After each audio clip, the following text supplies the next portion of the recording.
The evening was unusually warm for late October as I sat in my car, parked at the end of the old gravel road.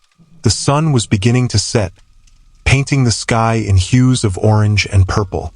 In the distance, the abandoned amusement park loomed like a specter against the twilight sky. The once thriving hub of laughter and joy was now a decaying monument to forgotten memories, with rusting rides and overgrown weeds reclaiming the land. My friends and I had made a pact to explore it before winter set in, driven by a blend of nostalgia and a thirst for adventure. As I waited, my heart raced with anticipation. I could already hear Chris and Jess in the distance, their voices carrying through the stillness. We had come to this park many times as kids, filled with laughter and joy, but now it was something entirely different, a haunting relic of our past. "Hey, you ready?" Chris shouted, bounding over to my car, his excitement infectious. Jess followed closely behind, her hair catching the fading light, a determined look on her face. "Yeah, let's do this," I replied, opening the car door and stepping out. We made our way toward the park entrance, a rusty gate hanging off its hinges. The thrill of the unknown sent shivers down my spine, and I couldn't shake the feeling that we were stepping into a different world, one that was long forgotten and perhaps best left undisturbed. As we crossed the threshold into the park, an eerie silence enveloped us. The vibrant colors of the rides had faded into dull, lifeless shades, and the sounds of laughter that once filled the air were replaced by an unsettling stillness. We wandered deeper into the park, the crunch of gravel beneath our feet breaking the silence. "Remember the Ferris wheel?" Jess said, her voice tinged with nostalgia. "We used to ride it all day long." "Yeah, and the carousel. It was so beautiful," I replied. But as I spoke, a chill ran down my spine. The carousel stood still, its painted horses chipped and faded, their once proud expressions now frozen in time. As we ventured further, I noticed something strange. A series of dark stains on the ground leading toward the old funhouse. My stomach twisted at the sight. "What do you think that is?" I asked, pointing to the stains. "Probably just old paint or something," Chris said, though I could see the uncertainty in his eyes. "Let's check it out," Jess suggested, her curiosity piqued. We approached the funhouse, its once vibrant facade now peeling and cracked. A sense of foreboding washed over me as we stepped inside, the door creaking ominously. The interior was dark, the faint smell of mildew lingering in the air. As we moved deeper, the funhouse's twisted mirrors warped our reflections, exaggerating our features and distorting our bodies. I felt uneasy as I caught glimpses of myself, the funhouse transforming me into a grotesque caricature. "This place is unsettling," I muttered, trying to shake off the feeling. "Come on, it's just a funhouse," Chris said, but I could tell he was feeling it too. Suddenly, a loud crash echoed through the hall, making us all jump. "What was that?" Jess gasped, her eyes wide with fear. "I don't know," I said, heart racing. "Maybe it's just the old structure settling." But even as I said it, a knot of anxiety tightened in my stomach. We pressed on, our footsteps echoing eerily in the dark.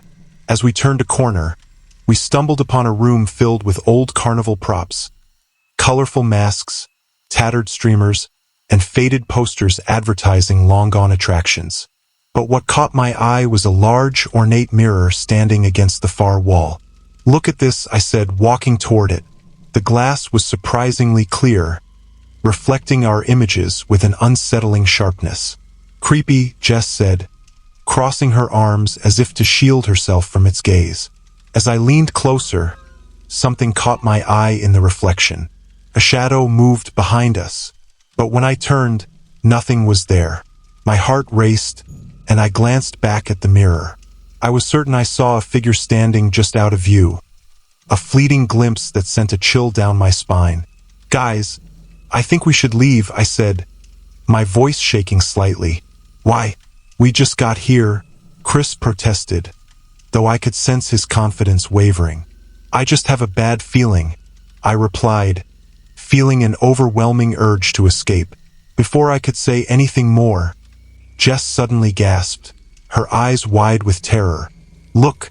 We all turned toward the mirror, and my blood ran cold. In the reflection, a shadowy figure stood behind us, its features indistinguishable but its presence palpable. It felt as if it was watching us, an ancient, malevolent force lurking in the depths of the funhouse. "Get away from the mirror!" I shouted, and we stumbled back, our hearts pounding. As we moved, the figure in the reflection didn't disappear. It simply shifted, now standing closer, its dark outline becoming more defined. Panic surged through me. "What the hell is that?" Chris asked, his voice trembling. "I don't know," Jess screamed, backing away. We turned to flee, but as we rushed toward the exit, the funhouse began to tremble. The walls shook, and the mirrors rattled ominously. "Run!" I shouted, adrenaline surging through my veins. We sprinted down the hall, but as we reached the entrance, it slammed shut, trapping us inside. "No! Let us out!" Chris banged on the door, but it wouldn't budge. The air grew thick with tension, and whispers began to echo around us, faint but insistent. "It's coming!" I shouted, panic rising within me. We huddled together, the darkness closing in. The mirrors warped and twisted, reflecting our fear in distorted shapes. "What do we do?" Jess cried, tears streaming down her face. "Think," I urged, trying to keep my voice steady. "Maybe there's another way out." In the dim light, I spotted a small flickering glow in the corner of the room. "There," I pointed, and we dashed toward it. As we approached, I realized it was a trapdoor leading to the basement. "We have to get down there," I said. Without hesitation, we pried it open and climbed inside. The basement was dark and damp, the air heavy with the smell of decay. We landed with a thud, crashing against the cold concrete floor. "Where are we?"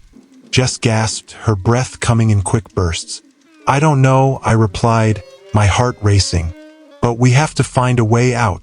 The basement was filled with old equipment and debris, casting eerie shadows in the faint light. We navigated through the clutter, desperately searching for an exit. The oppressive silence weighed heavily on us, and the whispers from above grew fainter.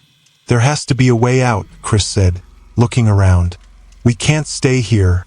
I spotted a set of stairs in the far corner leading upward. "Over there!"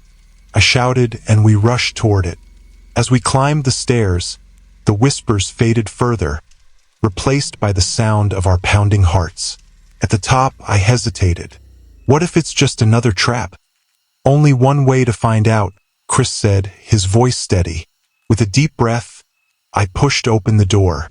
We emerged into another room, filled with broken furniture and remnants of what had once been a lively arcade. "Where are we?"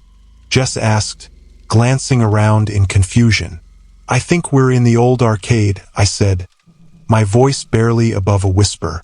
"But we have to keep moving." A loud crash echoed behind us, making us jump. "What was that?" Jess cried, her face pale. "Just keep moving," I urged, and we pressed on. The air grew heavier, and the whispers returned, hushed voices calling from the darkness.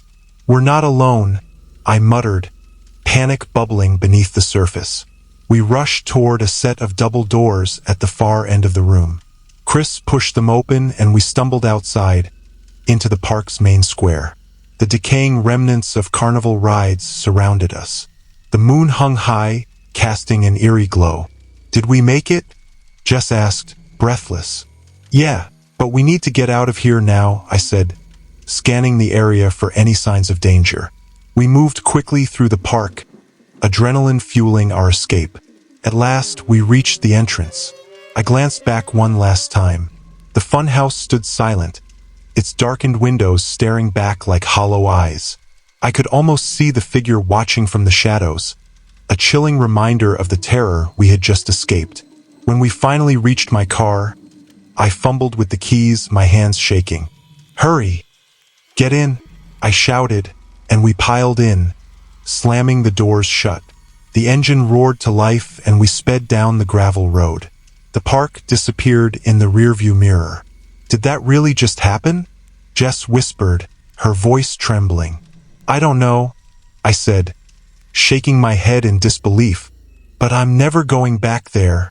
The ride home was silent, each of us lost in our thoughts. The weight of the experience hung heavily in the air. When we reached my house, I felt a mix of relief and dread. We had escaped the darkness, but I knew it would haunt us forever. That night, as I lay in bed, the memories lingered. The abandoned amusement park would always remain a chilling reminder of the thin line between nostalgia and terror. We had faced the unknown and survived. But some things are best left undisturbed.